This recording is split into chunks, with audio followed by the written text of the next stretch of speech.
Is your mic not working on Nintendo Switch Lite? Since the Lite doesn't have a built-in microphone and relies on a wired headset, connection issues can easily cause mic errors. Don't worry, I'll show you exactly how to fix it. Let's get started. Solution 1.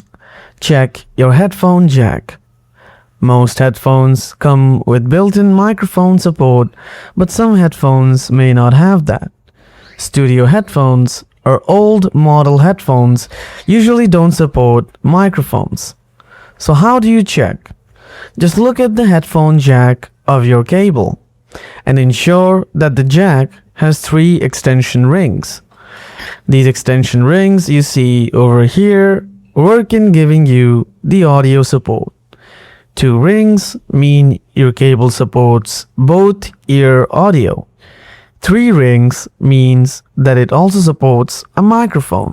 So when you buy your headphones, make sure that your headphone jack has these 3 rings on them.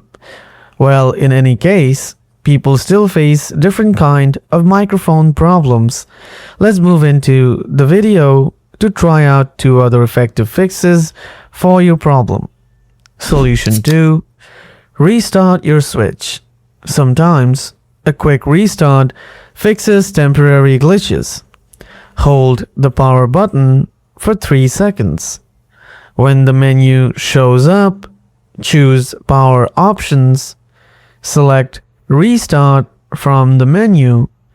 After rebooting, test your microphone again. Hope this helped. If you have any questions or want more Nintendo Switch Lite tips, drop a comment below.